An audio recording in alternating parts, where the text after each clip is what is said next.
यही जगह है सर, यहीं पे देखा था मैंने।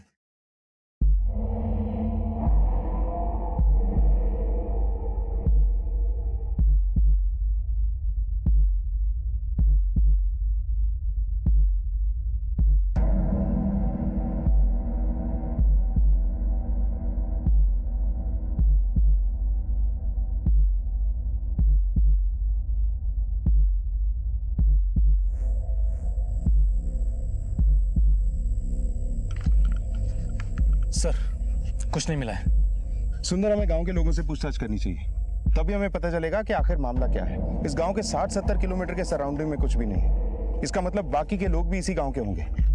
बात अगर केशव के माँ बाप के मरने की होती तो मामला दुश्मनी का या पारिवारिक हो सकता था, लेकिन एक साथ इतने सारे लोगों के मरने की घटना ये किसी और ही तरफ इशारा करती है।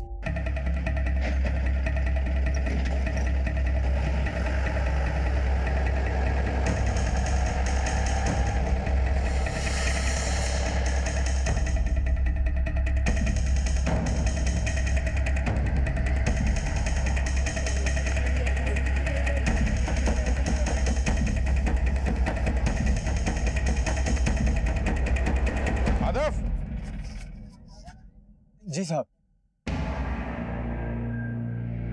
आग? नाना साहब, मारो तो उस तरफ कभी जाना ना होवे, बल्कि किसी ना तो किसी के मुंह से सुनी हो। माँ बाप की खोज खबर लेने की भी कोशिश नहीं की? नहीं साहब, वो सरपंच जी ने फरमान जारी किया तो। कैसा फरमान? गांव के कुछ लोग अशुद्ध हो गए थे, सबको बीमारी हो गई थी, एक दूसरे को देख लेने से भी बीमारी फैल जाती थी, इसलिए गांव के सरपंच जी ने उन गांव वालों को गांव से बाहर निकालने का आदेश दे दिया, और ये भी कहा साहब कि अगर उनसे कोई मिलेगा तो उनको गांव में घुसने नहीं दिया जाएगा। इसलिए साहब हम कभी उधर जाते भी ना थे। ये बात है दरोगा साहब। अरे आप करो हमारे गांव की तरफ कैसे? अब कुछ ठीक तो है ना? हम अक्सर वहीं दिखाई देते हैं सरपंच साहब, जहाँ कुछ ठीक नहीं होता है। क्या बात कर रहे हो? आज तक तो आप लोग कभी इस गांव में आए नहीं थे, पर सब कुछ ठीक ही चल रहा था। क्या? गांव के बाहर एक झोपड़े में केशव ने कुछ लोगों की जली हुई लाशें देखी थी। इससे पहले कि ये किसी को कुछ बताता, किसने उन लाशों को ठिकाने लगा दिया। और अभी अभी हमें ये पता लगा है कि कुछ दिनों पहले आपके हुक्म से कुछ लोगों को इस गांव से निकाल दिया गया था। हाँ, छुआछूत वाली बीमारी थी उनको, सारा गांव चपेट में आ रहा था उसके। देखिए, हम सरपंच है इस गांव के, गांव का भला और गांव वालों का स्वास्थ्य हमारी जिम्मेदारी है, हमारी। इसीलिए हमने फरमान जारी किया था। हुकुम, वो पहाड़ी के पास तो अक्सर वो तांत्रिक ने देखे गए हो जो 2 साल पहले नरबली वाला मामला में जेल गए हो, और पहाड़ी के पास तो वो कोई घर है, कहीं ये सारे मामले में उसी का तो हाथ नहीं है? ये किस तांत्रिक की बात कर रहे हो तुम? सही बोल रहा है, ये पागल है वो आदमी। हमें तो लगता है कि ये सारा उसी का किया कराया है। जाइए उसे पकड़िए, इस गांव में आपको कुछ नहीं मिलेगा, उसके पीछे भागिए। तांत्रिक है, तंत्र मंत्र के लिए बलि तो चढ़े हैं।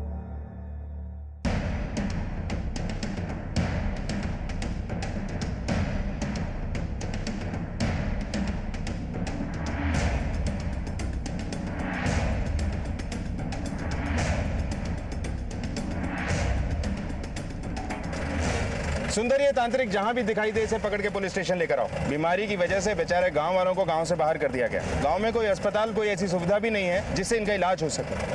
आखिर इन लोगों को ऐसी कौन सी बीमारी थी जो एक दूसरे में फैल रही थी, और तांत्रिक ने इतनी सारी लाशों को कब गायब किया होगा? सर शायद ऐसा हुआ होगा, जब केशव पहली बार वहां पर गया होगा तो उसने उसे वहां देख लिया होगा, और केशव के जाने के बाद तांत्रिक ने सारी लाशों को ठिकाने लगा दिया होगा। एक काम करो, अपने 2 कांस्टेबल्स को इस गांव में छोड़ दो। ये तांत्रिक जरूर किसी और को अपना अगला शिकार बनाने की कोशिश करेगा, और इसकी नरबली वाली फाइल्स भी निकलवाओ। पता करते हैं कि इसने और क्या क्या कारनामे किए हैं। गांव वालों से पूछताछ करने पर ऐसा लग रहा था कि उन्हें एक जवाब रटा सा दिया गया, और यही बात पुलिस के शक को और गहरा कर रही थी। आज भी हिंदुस्तान में ऐसे कई गांव हैं जहां कई किलोमीटर के रेडियस तक कोई कानून व्यवस्था नहीं है, और जहां कानून व्यवस्था नहीं होती वहां लोग अपना कानून बना लेते हैं। पुलिस के लिए फिलहाल इन 12 लाशों का राज सबसे बड़ी चुनौती थी, जिसे सुलझाने की वो पूरी कोशिश कर रहे थे। वहीं गांव में कुछ ऐसे लोग भी थे जिन्हें ये बात बिल्कुल रास नहीं आई थी कि केशव की वजह से गांव में पुलिस का आना हुआ। केशव की दिलेरी की वजह से ही पुलिस को इन लाशों के बारे में पता चल पाया था, लेकिन कहीं इसी दिलेरी की वजह से केशव किसी मुसीबत में तो नहीं फंसने वाला था। देख केशव, हो सकता है वो लोग कोई और हो, माँ बापू सा कहीं और चले गए हो। काश ऐसा ही हुआ हो भैया।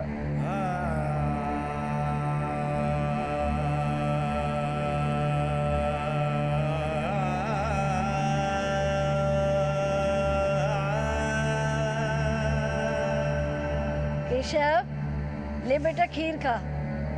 तुझे खीर बहुत पसंद है ना? एक बार चला गया तो तुझे खीर कौन खिलाएगा? अरे माँ अब तू देखती जा, बहुत जल्दी तुझे और बापू को भी अपने साथ शहर ले जाऊंगा, फिर हम सब वहाँ इकट्ठे रहेंगे।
इकट्ठे होते दोनों।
सर, कल रात से पता नहीं केशव कहाँ चला गया और अभी तक घर भी नहीं लौटा है। क्या? साहब हम दोनों पूरी रात इंतजार करते रहे, लेकिन केशव का कोई अता पता नहीं चला साहब।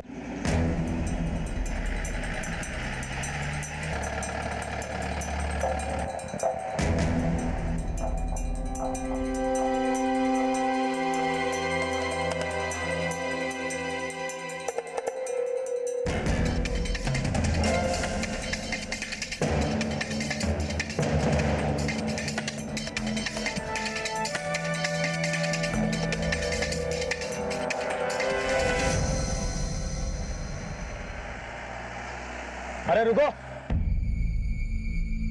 तुम इसी गांव के हो? जी हुजूर। माधव के भाई केशव को पहचानते हो, जो भी मुंबई से आया है? जी हुजूर, केशव को तो मैं पहचानता हूँ। वो कल रात यहीं घूम रहा था, पर बड़ा परेशान सा लग रहा था हुजूर। किस तरफ गया था वो? हुजूर वो इसी तरफ गया था। ठीक है, तुम जाओ।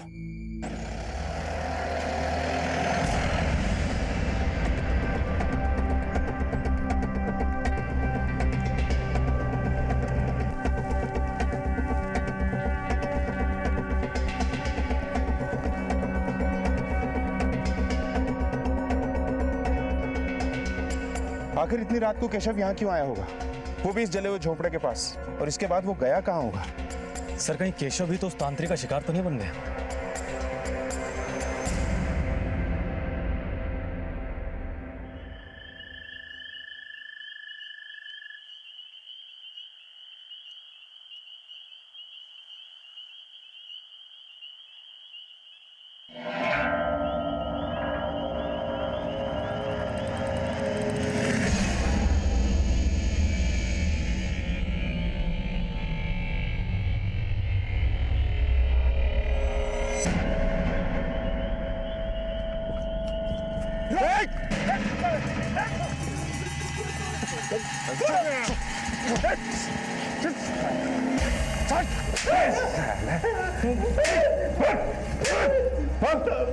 बोल क्यों कर रहा है ये सब? क्यों नहीं सबकी जान? कहाँ है सबकी लाशें? बोल। क्या हुआ साहब, क्या बात है? अच्छा, तुझे पता ही नहीं क्या बात है? वो चाकू, उस पे लगा हुआ खून। बेटा तेरी सारी हिस्ट्री हमारे पास है। पिछले केसों से तू बच गया था, मगर इस केस से नहीं बचेगा। बोल बोल, क्यों मारा केशव को? साहब मैं क्यों किसी को मारूंगा, और आप किस केसम की बात कर रहे हो? तू इन सब मासूमों की बलि चढ़ा रहा था, और केशव वो है जिसकी बलि तूने कल चढ़ाई। बात को घुमा मत, जल्दी बता, बता मामला क्या है? साहब वो लड़का जो कल मिला था।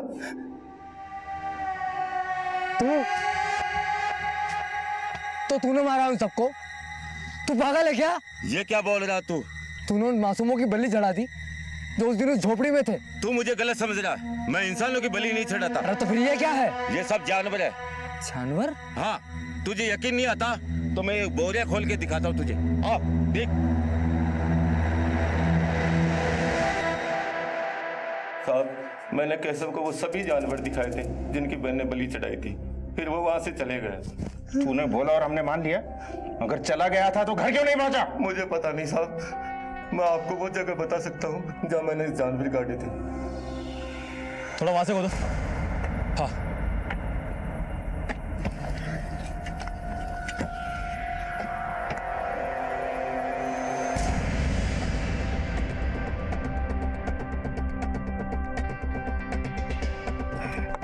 ये देखिए सर। सर यहाँ तो सारे जगहों से गड़े हुए जानवरों की लाशें मिली हैं। जानवर की लाश? वैसे उसके चाकू पे लगे खून की रिपोर्ट भी आ चुकी है। वो खून के निशान भी किसी जानवर के ही थे। सर अगर तांत्रिक ने कुछ नहीं किया तो फिर इसके पीछे कौन हो सकता है? और केशव कहाँ गया होगा? सुंदर, इसी सवाल की गुत्थी तो सुलझ नहीं रही है।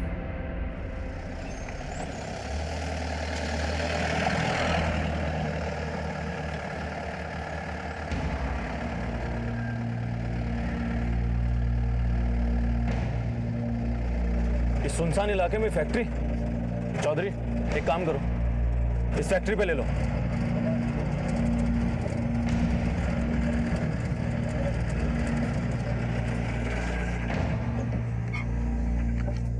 ए, दरवाजा खोल।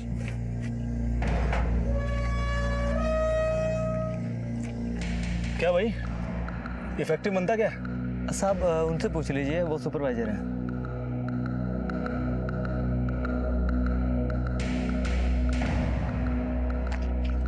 जी बोलिए। ये फैक्ट्री किसकी है? फैक्ट्री तो सरपंच जी की है। किस चीज की फैक्ट्री है? और इतनी बदबू क्या आ रही है? आपको जो कुछ ही पूछना है आप सरपंच जी से पूछ लीजिए।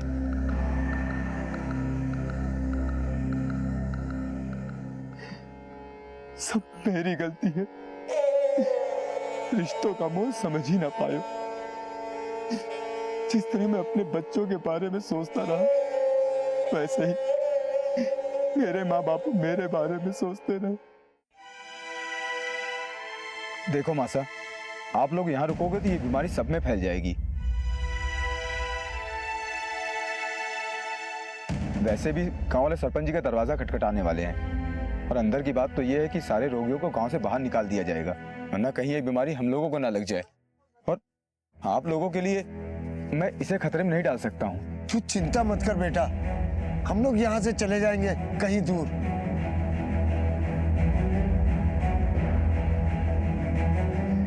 दीदी, केशव के लिए भी मैं ही जिम्मेदार हूँ।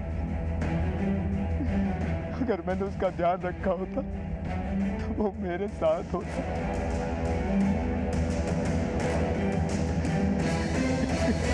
सुंदर, समझ में नहीं आ रहा है कि आखिर माजरा क्या है। पहले इतनी सारी जली हुई लाशें, फिर अचानक से सारी लाशें गायब, और अब वो केशव जिसने आकर हमें सब बताया था वो भी गायब है। सर गांव से भी कुछ खास पता नहीं चल पा रहा है, पर गांव की कुछ ही दूरी पर एक फैक्ट्री है जहां पर गांव के अधिकतर लोग काम करते हैं, और ये फैक्ट्री वहां के सरपंच की है। पर मैं जब उस फैक्ट्री में गया था तो वहां से बहुत बदबू आ रही थी। पता नहीं फैक्ट्री में क्या बनाया जा रहा था। शहर से इतनी दूरी पर फैक्ट्री का होना मुझे बड़ा अजीब सा लग रहा था। मैंने क्रॉस चेक किया है, सरपंच इस फैक्ट्री को गैर कानूनी ढंग से चला रहा है। सुंदर, हमें इस फैक्ट्री की छानबीन करनी चाहिए। शायद जिन लोगों की मौत जलने की वजह से हुई वो इसी फैक्ट्री में काम करते हो, और ये बीमारी उन्हें इस फैक्ट्री की वजह से ही हुई हो।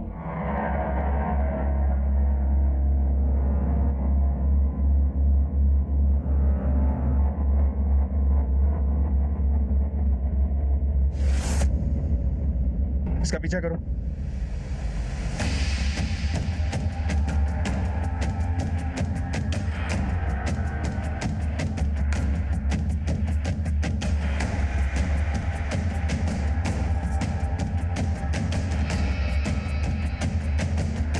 रुको।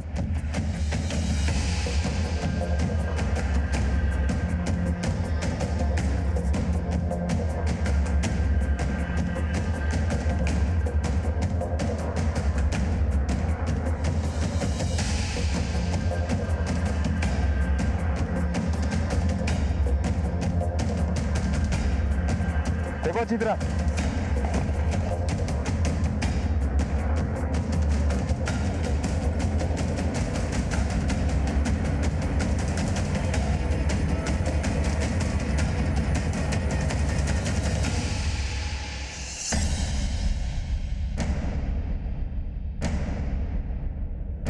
सुंदर सर,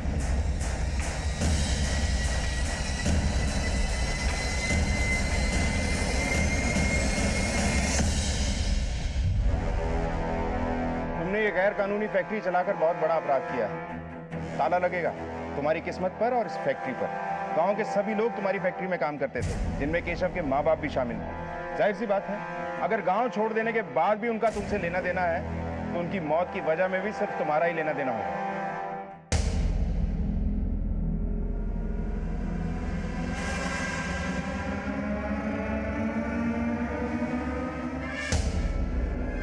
दरोगा साहब,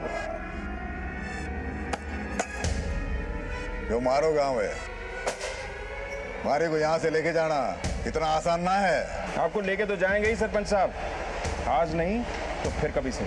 चलो।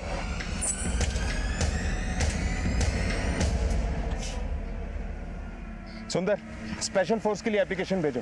इन सब मौतों के पीछे सरपंच का ही हाथ है, इसे अरेस्ट करना ही होगा। सर,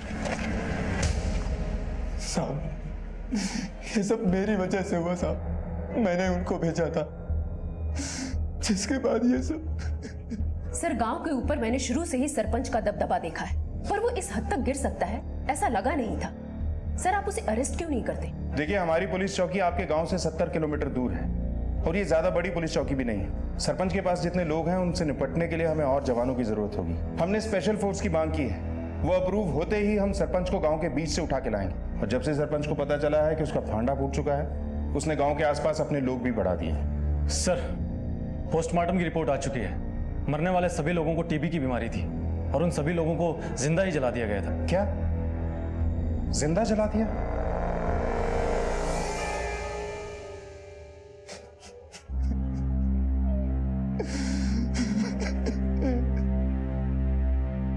टीबी यानी ट्यूबरकुलोसिस, जिसे हिंदी में क्षय रोग भी कहते हैं। ये एक ऐसा रोग है जो एक इंसान से दूसरे इंसान में फैलता है। हिंदुस्तान में हर साल तकरीबन 12 लाख लोग टीबी से ग्रसित होते हैं और उनमें से मरने वालों का आंकड़ा हर साल लगभग 2.5 लाख के भी ऊपर जा चुका है। ऐसा नहीं है कि इस रोग का इलाज संभव नहीं है। इस रोग का इलाज भारत सरकार द्वारा मुफ्त में किया जाता है, लेकिन कई पिछड़े हुए क्षेत्रों के लोग इस सुविधा का फायदा नहीं उठा पाते। वजह सिर्फ एक ही है, शिक्षा की कमी। पोस्टमार्टम की रिपोर्ट से खुलासा हुआ था कि जो 12 शव गांव से बरामद हुए थे, उन सभी को टीबी था और उन्हें बड़ी ही निष्ठुरता से भूखे रखने के बाद जला दिया गया था। पुलिस की तहकीकात का रुख अब एक फैक्ट्री की तरफ मुड़ गया था, जहां माधव के माता पिता काम करते थे। उन्होंने तय कर लिया था कि वो उस फैक्ट्री में जाकर और जानकारी हासिल करेंगे, क्योंकि वो एक ऐसे क्लू की तलाश में थे जिससे इन निर्मम हत्याओं के राज से पर्दा उठ सके। सर, क्या ये सरपंच इतना बड़ा नेक्सस अकेला हैंडल कर सकता है? मुझे तो ऐसा लगता है कि इसके साथ कोई तो जरूर है। ये सब तब पता लगेगा सुंदर, जब सरपंच हमारे हाथ लगेगा। सर, मेरे पास एक आइडिया है। आइडिया थोड़ा अजीब है, पर फोर्स आने के अप्रूवल से पहले ट्राई कर सकते हैं।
चलो सरपंच साहब, बहुत बैठ लिए इसी गाड़ी में। अब हमारी गाड़ी में बैठो। दरोगा, ये ठीक नहीं कर रहे तुम। अरे सब ठीक है, चल चल। दरोगा, भूल रहे तो ये हमारा इलाका है। भूल आप रहे सरपंच साहब, आपका इलाका पीछे रह गया। चलो अंदर, चल अंदर, चलो चलो। क्या नहीं है, चलो। अरे तुम जानते नहीं हो। एक तो तू गैर कानूनी फैक्ट्री चला रहा था, ऊपर से तेरे ही डंपिंग ग्राउंड में जली हुई लाशें मिलती हैं और मरने वाले सभी लोग तेरी ही फैक्ट्री में काम करते थे। क्या ये सब? हाँ, मैं मानता हूँ वो फैक्ट्री मेरी है, वो लाशें मेरी जमीन पर मिली थी, लेकिन सब उन सबको महामारी थी। उनको महामारी नहीं थी, टीबी थी उन्हें, जो तेरी ही फैक्ट्री में काम करने की वजह से थी। क्या ये सब मामला? सर, केशव का पता चल गया है।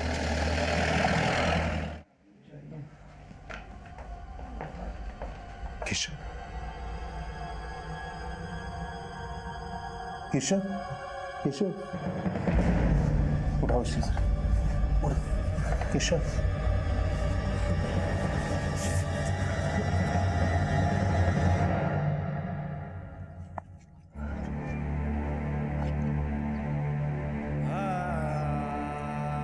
भाई साहब, मैं तो यहाँ माँ बापू से मिलने आया था। ये करने के बाद उनका चेहरा देखने वाला था, पर देखो ना ये क्या हो।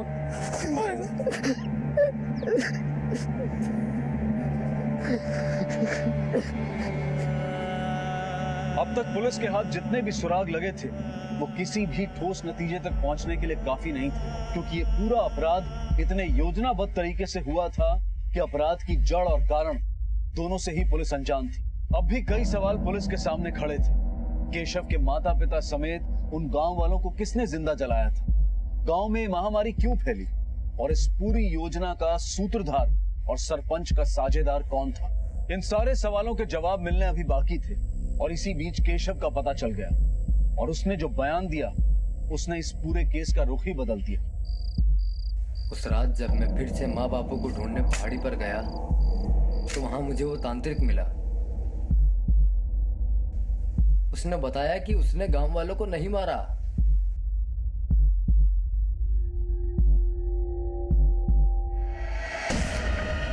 और यही बात जब मैं सरला दीदी को बताने गया तो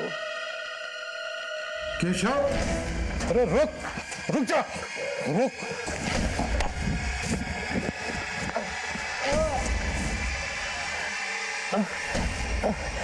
ये तो तुरुप का इक्का है विनोद, इसे तो संभाल कर जिंदा रखते हैं।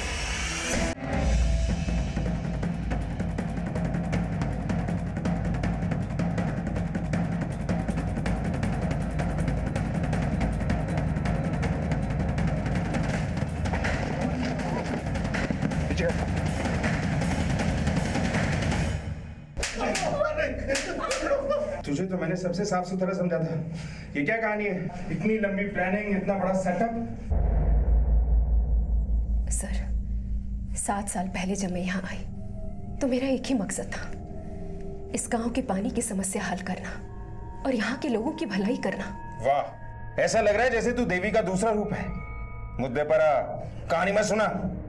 जब मैं यहाँ आई तो मैंने देखा इस गांव के आसपास कुछ भी नहीं है, और अगर चलती थी तो सिर्फ एक ही आदमी की, सरपंच की। हाँ, मैं एकदम सीरियस हूँ। इतना सब कुछ करके क्या मिल गया हमें? बस सरकार से एक मेडल। सरपंच से बात करके देखते हैं, शायद कुछ बात बन जाए। तुम्हारा प्लान क्या है? ये ऐसी जगह है जहाँ किसी का कोई ध्यान नहीं। बस ये समझो कि राजस्थान के नक्शे में ये गांव है भी या नहीं, ये भी लोगों को पता नहीं। जरा सोचो, अगर यहाँ पे फैक्ट्री लगा दी जाए तो परमिशन की कोई जरूरत नहीं, कुछ भी करो, कुछ भी बनाओ, और तो और मजदूर मुफ्त। लेकिन सरपंच हमें सब क्यों करने देगा? फायदा, पैसा, और कौन नहीं चाहता फायदा और पैसा। सरपंच जी, आप चाहे तो क्या कुछ नहीं कर सकते।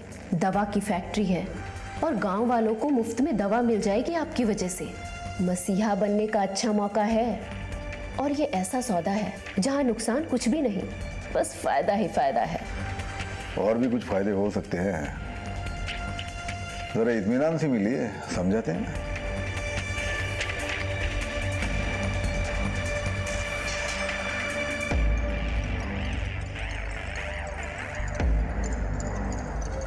कल से फैक्ट्री के काम में हाथ लगा दे सरपंच जी। है बिल्कुल बिल्कुल। हमें पता था कि फैक्ट्री में जो केमिकल हम यूज करने वाले हैं उससे गांव के लोग बीमार पड़ेंगे ही, इसलिए हमने फ्री में दवा बांटने का नाटक भी किया। गांव वालों को जो दवा हम बांटते थे उसमें पानी भरा होता था। ये बात हमने सरपंच को नहीं बताई थी। फैक्ट्री और बाकी का सब कुछ सरपंच के नाम पर चल रहा था। हमें शक तो था सरपंच की नीयत पर, और फिर तभी हम लोगों को इतने कम पैसे। बात तो 50-50 की हुई थी ना। अरे बात हुई थी, कोई लिख के तो नहीं दिया था ना। ये ठीक नहीं है। ठीक लगे तो कर, वरना तंबू बम्बू उखाड़ के गांव से बाहर फेंकवा दूंगा। मैंने सोच लिया था कि इस गांव से सरपंच को उखाड़ फेंकूंगी। फैक्ट्री में धीरे धीरे लोग बीमार पड़ने लगे। उनकी बीमारी जब लोगों में फैलने लगी तो मैंने ही सरपंच से कहा कि उनको गांव से बाहर निकाल दें, ताकि फैक्ट्री में रात में भी काम करवा के उनसे ज्यादा मुनाफा कमाया जा सके। और फिर उस रात जब सरपंच ने बीमार गांव वालों को गांव से बाहर झोपड़ी में बंद कर दिया था, तो मैंने और विनोद ने मिलकर उन्हें जिंदा जला दिया, ताकि सारा इल्जाम सरपंच पर आए।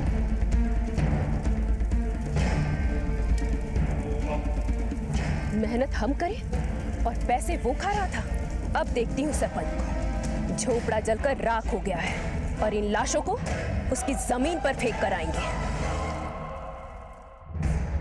उस दिन विनोद उन डेड बॉडीज को सरपंच की जमीन पर ठिकाने लगाने ही गया था कि वहां केशव आ गया। केशव के निकलते ही विनोद ने उन डेड बॉडीज को सरपंच के डंपिंग एरिया में डंप कर दिया, और केशव के आने से पहले ही विनोद वापस ऑफिस आ गया। हमने सोचा था इस मामले में सरपंच को फंसाकर पूरे गांव पर राज करेंगे, लेकिन सरपंच ने बड़ी चालाकी से सारे मामले को तांत्रिक की तरफ मोड़ दिया। केशव को क्यों गायब कर दिया था तुम लोगों ने? और कौन से लाशें उठ के बोलेंगी कि हमने उन्हें जलाया है। और रही बात सरपंच की, तो कानून को सबूत चाहिए जो वो दे नहीं सकता। केशव, अरे रुक जा, रुक।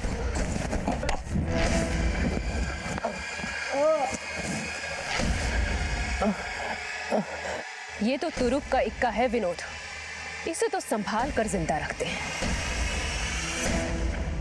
जरा से पैसों के लालच में तुम लोगों ने इतना बड़ा षड्यंत्र रचा, इतने सारे मासूम लोगों को बेरहमी से जिंदा जला दिया। इंसानियत को भी शर्म आएगी तुम लोगों पर। कोर्ट से मिलने वाली मौत की सजा बहुत कम है तुम लोगों के जुर्म के सामने।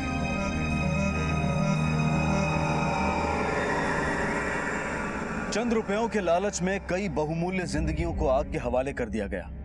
भिलमल गांव में रहने वालों के लिए गरीबी और भुखमरी एक बहुत बड़ी समस्या थी, और उनकी इसी मजबूरी का फायदा उठाया सरला और सरपंच ने। केशव के साहस की वजह से न सिर्फ सरपंच और सरला के तांडव से पर्दा उठा, बल्कि कई और लोगों को भी बचाया गया। अगर केशव साहस ना दिखाता तो शायद इन लोगों का भी वही हश्र होता जो बाकियों का हुआ। अब मैं अनूप सोनी आपसे विदा लेता हूं।